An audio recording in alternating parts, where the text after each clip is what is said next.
All right, Kat, thanks very much. Well, Governor Mike Braun has disbanded the state's Office of Equity, Inclusion, and Opportunity. This comes amid a broader nationwide backlash against DEI efforts. News 8's government reporter Garrett Berquist explains what's next.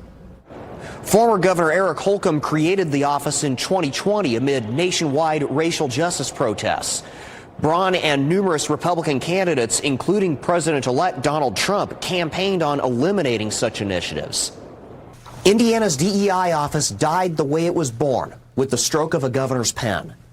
Replacing DEI in government with MEI, merit, excellence, and innovation.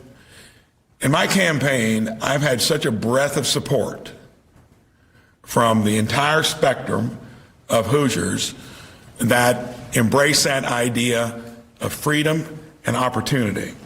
Braun's order prohibits using state funds, property, or resources for diversity, equity, and inclusion programs if they endorse preferential treatment based on a person's race, color, or national origin. It also prohibits using them for any DEI-related training. Braun says this brings the state into line with recent Supreme Court rulings on the subject. The NAACP says his order could undercut the very innovation he's seeking. How are you going to gauge that without actually, in order to be innovative, you have to have a diverse amount of ideas.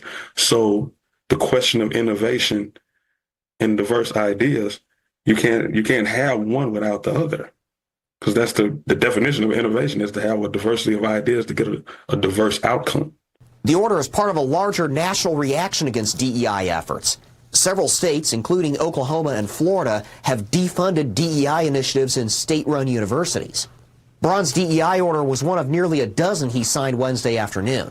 Common theme, making Indiana's government more efficient, more transparent, more accountable.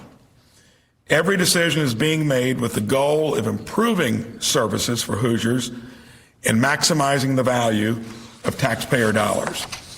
But State Representative Robin Shackelford says if you want proof DEI programs are needed, look no further than who gets awarded state contracts. The most recent state disparity study, conducted in 2020, found minority-owned businesses won state contracts at a rate far below their relative share of the total business population.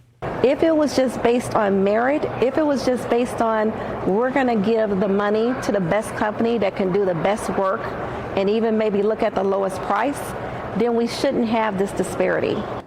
The NAACP's Taiwan Garrett says DEI programs like the ones Indiana had usually aren't even about preferential treatment, but rather awareness of groups that have been overlooked. At the State House, I'm Garrett Berquist for WISH TV, wishtv.com, or follow us on Facebook for updates.